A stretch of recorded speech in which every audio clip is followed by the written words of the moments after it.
인사하겠습니다. 사랑합니다. 축복합니다.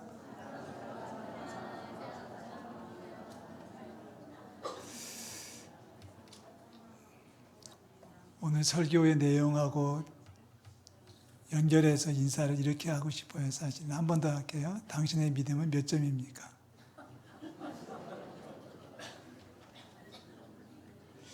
좀 더 강하게 표현할까요? 합격입니까? 불합격입니까? 우리 모든 성도들이 마지막까지 믿음 안에 합격할 수 있기를 축복합니다. 90이 되신 원로 목사님이 마지막 노안으로 이제 살고 계실 때 돌아가신 한 6개월쯤 전으로 기억하는데 방문을 한 적이 있었어요. 같이 이제 잠깐 얘기 좀 하고 저랑 이제 친구들하고 몇 분이 같이 가서 이제 얘기를 나눴는데 저희들 일어나려고 하니까 목사님이 저희들 붙잡고 기도를 부탁하셨어요. 목사님들 나를 위해 기도해 주세요. 그래서 뭐 아무리 선배지만 후배가 기도할 수 있잖아요. 그래서 이제 목사님 뭐라고 기도할까요? 그랬더니 이렇게 기도합니다. 믿음에 떨어지지 않도록 기도해 주세요. 자, 다 같이 한번 해볼까요? 믿음에 떨어지지 않도록. 아니 50년 넘게 목사로 살아왔고 온 생애를 설교자로 살아오셨던 목사님인데 마지막까지 당신의 큰 근심이 뭐냐면 죽음 앞에서 믿음이 떨어지지 않는 것, 마지막까지 믿음을 지키는 것. 그래서 사도 바울도 그렇게 얘기하잖아요. 내가 달려갈 길을 다 달렸고 그 다음에 믿음을 지켰다. 그게 아무나 할 수 있는 말이 아닌 것 같아요. 자, 그 얘기를 오늘 나눌 때 하나님께서 은혜 가운데 은혜를 더해 주시기를 축복합니다. 예수님은 많은 시간을 공을 들이신 것이 있었는데 그것이 바로 병든 자를 고치시는 거 아닙니까? 오늘 마태복음 9장만 보더라도 세 사건이 소개가 되어지고 있는데요. 1절부터 보면은 중풍병자를 침상에 누운 채 사람들이 데려왔다라고 되어 있습니다. 침상에 누운 중풍병자를 데리고 왔다. 근데 예수님이 고쳐주셨다는 거예요. 또 18절부터 보면은 쭉 내려가서 20절 보면은 12해 동안이나 혈루증을 앓는 여자가 예수님의 뒤에 살구문이 접근해서 예수님 옷자락을 만졌더니 예수님께서 보시고 축복하셔서 그 병에서 치료가 됐다. 혈루증이라는 얘기는 부인과 질병이라고 보시면 좋겠습니다. 다른 복음서에 보면은 12년 동안 혈루증을 앓으면서 집에서 쫓겨났고 그리고 가지고 있던 것을 다 탕진해가지고 인생에 소망도 없이 마지막 몇 날에 살고 있던 여인이 소문을 듣고 예수님을 찾아왔는데 그래서 예수님 앞에 나올 수도 없이 예수님의 뒤로 돌아가지고 살구문이 접근해서 옷자락을 만졌는데 예수님께서 보셨다 그리고 치료해 주셨다라고 소개하고 있습니다. 이 두 사건에서 예수님의 관심은 이 중풍병자가 얼마나 병사가 심하냐라고 하는 것은 전혀 관심 밖의 문제였었습니다.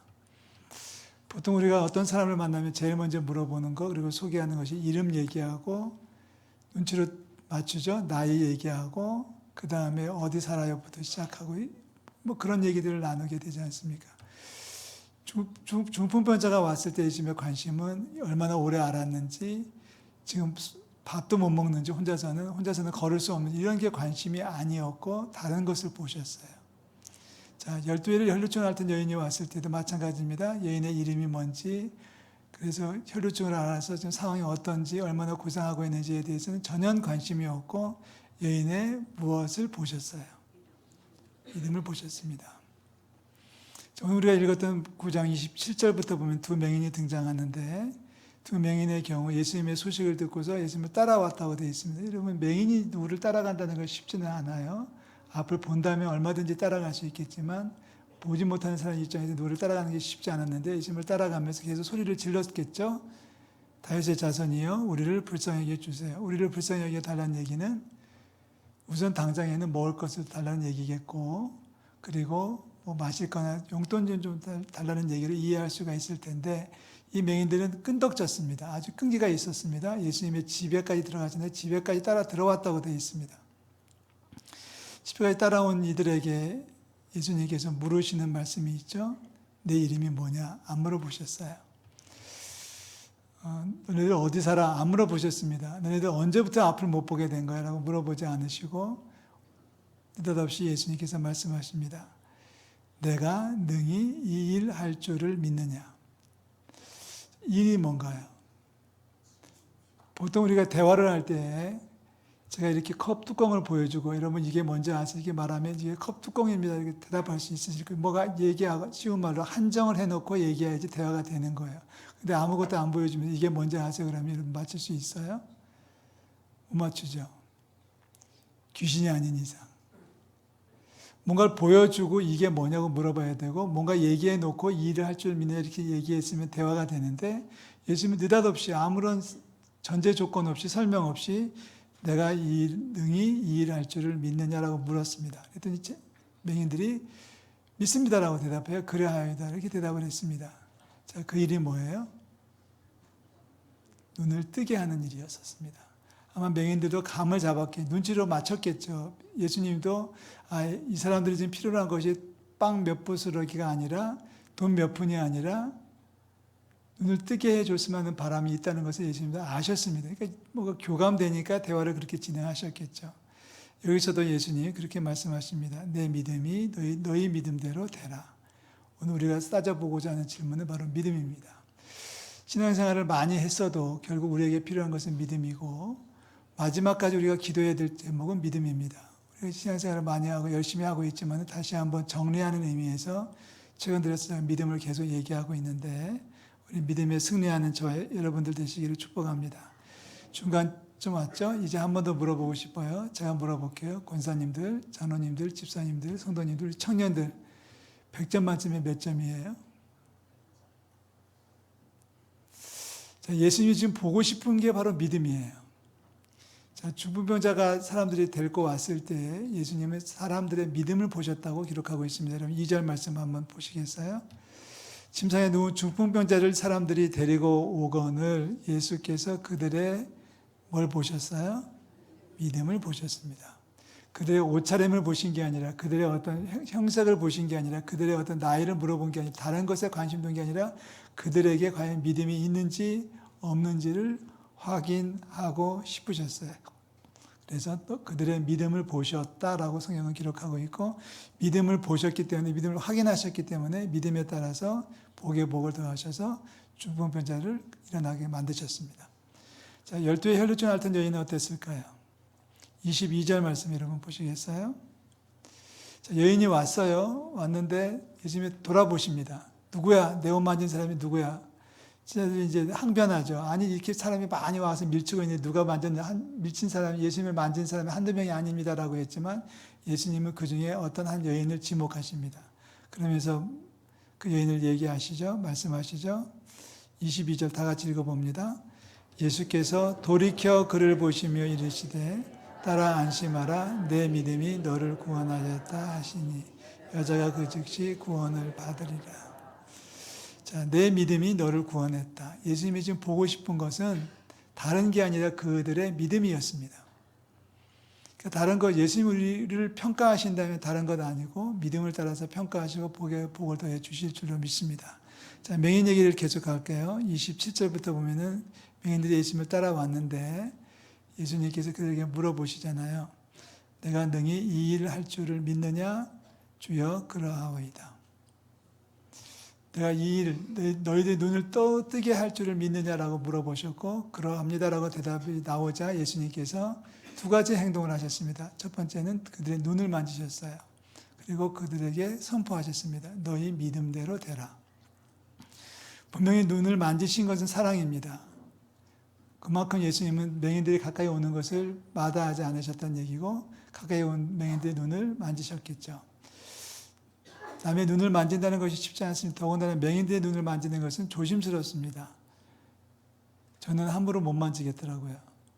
만약에 이 맹인이 지금의 경우처럼 안경을 끼고 있다면 안경을 벗겨야만 만졌을 것 같고요. 만약에 눈뜬 장님이었으면 더 무서웠을 것 같아요. 저는 솔직히 더 무섭더라고요. 우리끼리 얘기지만 눈을 뜨고 있는 맹인은 눈이 더 무서울 수밖에 없습니다. 떴는데 초점이 없이 왔다 갔다 하면은 그렇잖아요. 저만 그런가요? 이럴 때는 고개를 끄덕끄덕 하셔도 돼요. 네.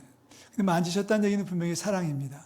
근데 사랑으로 눈이 고쳐졌나요? 아닙니다. 예수님의 말씀으로 고쳐졌는데 예수님의 말씀이 조금은 어색하게 나왔어요. 제가 볼 때는 어색합니다. 이렇게 나왔으면 좋았습니다. 예를 들어서 맹인들의 눈을 만지시면서 얘들아 이제부터 너희들의 눈이 떠질 거야. 눈을 뜰지어다라고 했으면 훨씬 더 좋았을 것 같습니다. 예수님 뭐라고 말씀하시냐면 너희 믿음대로 되라. 제가 왜 어색하다는 표현을 썼냐면 만약에 맹인들의 믿음이 없었다면, 맹인들의 믿음이 부족했다면 눈 두 개 중에 하나만 떠졌을까요? 눈이 반쯤만 떠졌을까요? 자, 우리에게로 돌아와서 다시 한 번 더 묻겠습니다. 만약에 예수님이 우리의 눈을 만지시면서 너희 믿음대로 되라 하면 우리의 눈은 과연 떠질까요? 아멘. 떠질까요? 믿음이 있다는 얘기죠. 자, 예수님이 우리 집에 오셔서 아들아 내가 너희 기도를 들었다. 너희 믿음대로 되라 그러면 얼마나 많은 복이 저희 집에 임할까요? 아마 많은 분들이 복이 별로 안 임할 거라고 생각하는 분들이 있을 거예요. 왜냐하면 내 믿음이 그렇게 좋다. 100점짜리 믿음이 아니기 때문에. 아니 아까 얘기했던 그 원로 목사님, 죽음을 눈앞에 두고 있는 90먹은 목사님조차도 믿음이 늘 걱정인 거예요. 믿음이 떨어질까 봐, 믿음이 식을까 봐, 믿음이 작아질까 봐 걱정해서 후배 목사들에게 믿음을 위해서 기도해 달라고 부탁하시는 그 목사님의 그 진정을 우리가 이해할 수 있잖아요. 믿음을 구하시기를 주의 이름으로 축복합니다. 오늘의 기도고 오늘의 설교 내용은 한마디로 말해서 믿음을 위해서 기도하자가 오늘의 메시지의 포인트입니다. 사실 우리가 많은 걸 기도하고 있어요. 자녀를 위해서 기도하고 요즘 같을 때는 특별히 나라와 민족을 위해서 기도하고 많은 걸 기도하고 있는데 주님이 응답하시는 거예요. 너희 믿음대로 되라고 하시면 얼마나 많이 응답될까요? 믿음이 충분하다면 눈이 다 떠질 수 있겠지만 지금 이 맹인들의 눈은 다 떠졌지만 만약에 맹인들의 믿음이 충분하지 못했다면 눈은 반만 떠졌다가 감겼을지도 모르겠습니다. 믿음으로 축복받는 우리 성도들 될 수 있기를 축원합니다. 예수님께서 변화산에 올라가셨다가 산에 올라가시다 내려오셨잖아요. 마가복음 9장 얘기를 제가 꺼냈는데 예수님께서 산에 올라가시다 내려오셨을 때 한 아버지가 귀신 들린 아들을 데리고 왔어요. 그 얘기를 들어보니 정말 처참하게 그지없었습니다. 언제부터 그랬어? 했더니 어려서부터 그랬습니다. 얘기를 나누는 중에 아버지가 갑자기 예수님에게 이렇게 도전을 합니다. 하실 수 있다면 우리를 불쌍히 여겨 주사 도와주옵소서. 무엇을 하실 수 있다면 도와주세요. 여러분 이 말에 맞나요? 틀리나요? 틀린 겁니다. 주님은 뭐든지 하실 수 있습니다.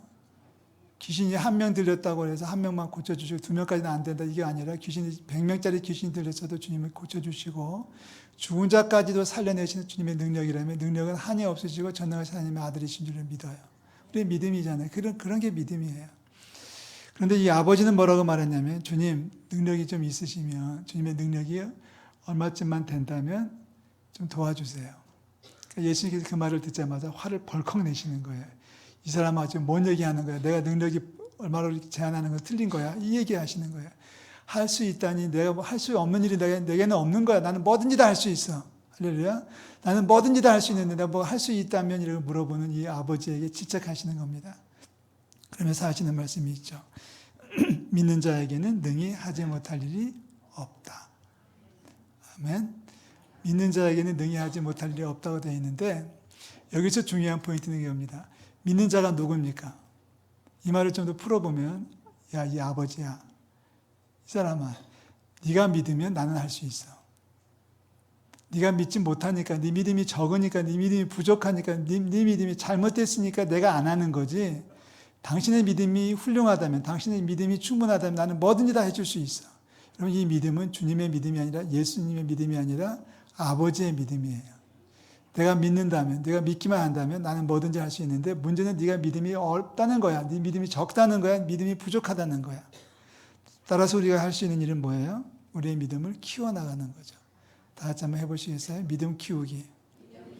이번 한 주간, 이번 6월 달의 초점입니다. 목표입니다. 믿음 키우기입니다. 믿음이 커야 돼요. 자라야 돼요. 믿음은 자란다는 얘기는 사실은 암울합니다. 믿음이 자란다는 얘기는 뒤집어 얘기하면 믿음이 줄어들 수도 있다는 얘기예요.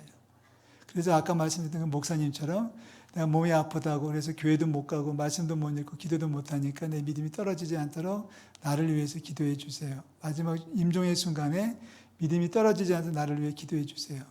그래서 그 목사님이 우리가 떠나갈 때 마지막 저희가 부탁했거든요. 목사님 뭐가 한마디 좀 좋은 얘기 좀 해주세요. 그랬더니 예수 잘 믿으세요. 저도 벌써 오랫동안 목회하고 있고 설교하고 있는데 저보고 덕담하시는 말씀이 예수 잘 믿으라는 거예요. 그리고 당신을 위해서 뭐라고 기도해 줄까요? 믿음 떨어지지 않도록 기도해 주세요. 우리 모두의 문제가 될 수밖에 없습니다.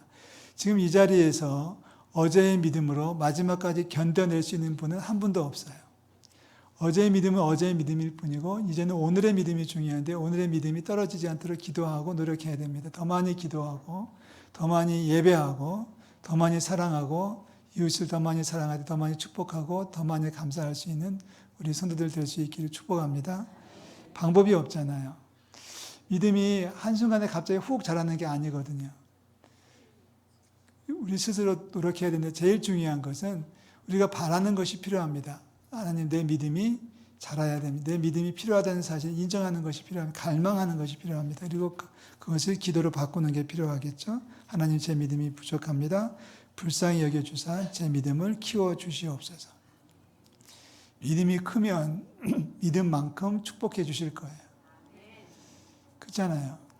믿음만큼 축복해 주시는 거예요. 그러니까 믿음의 그릇을 키워나가면 그만큼 채워주실 텐데 믿음이 없으니까 요만큼만 가지고 오는 거예요. 부끄러운 얘기를 한마디 드린다면 제가 아주 옛날에 전에 섬기던 교회에서 아주 많이 아팠던 적이 있습니다.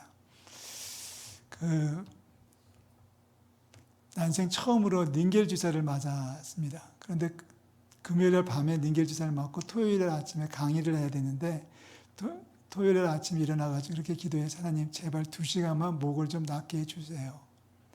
잘한 기도입니까? 못한 기도입니까? 잘한 기도가 아니잖아요. 지금 생각하면 되게 바보 같고 믿음이 없었어요. 하나님의 능력을 너무 무시했던 것 같아요. 하나님 제 믿음이 없는 거예요. 믿음이 작은 거예요. 그릇이 작은 거예요. 그런데 하나님은 그래도 응답해 주셨어요. 강의를 2시간 동안에 아주 유창하게 아주 우렁차게 잘 했어요. 그래서 2시간이 딱 지나고 끝나고 내려와서 집에 딱 누우니까 목이 다시 잠기고 열이 팔팔 오르더라고요. 그러니까 뭐라고 기도했어야 될까요? 그냥 평생 아프지 않게 해달라고 기도하면 되는데 그땐 그걸 몰라가지고 저희 아들들이 그 모습을 보고서 아빠 믿음이 없네요 그러더라고요.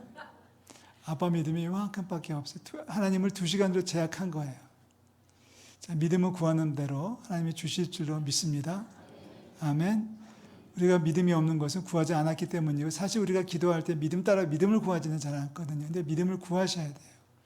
여러분 개인 기도 시간에 믿음을 위해서 기도하셔야 돼요. 하나님 제 믿음이 부족합니다. 믿음을 더하여 주옵소서. 아까 얘기했던 귀신 들린 아이의 아버지의 말은 정확합니다. 이렇게 얘기하죠. 믿습니다. 하지만 저의 믿음 없음을 도와주세요. 이렇게 기도하거든요. 얘기하거든요. 그 아버지의 이야기입니다. 무엇을 하실 수 있거든 우리를 불쌍히 여기서 도와주세요. 그랬다 한마디 듣고 나서 놀라가지고 아버지가 얘기합니다. 내가 믿나이다. 나의 믿음 없는 것을 도와주소서. 믿음이 있다고 말하지만 여전히 부족하니까 믿음이 없는 것을 도와주세요라고 기도하면 주님께서 나머지 믿음을 채워주실 줄로 믿습니다. 기도하지 않으니까 응답이 없는 거예요. 믿음을 구하시기 바라고요. 더 많이 기도하시고 특별히 믿음을 구할 때 믿음의 축복을 받으시고 믿음의 분량대로 복의 복을 누리는 우리 모든 성도들 되시기를 우리 주님의 이름으로 축복합니다. 기도하겠습니다. 하나님 아버지 감사드립니다.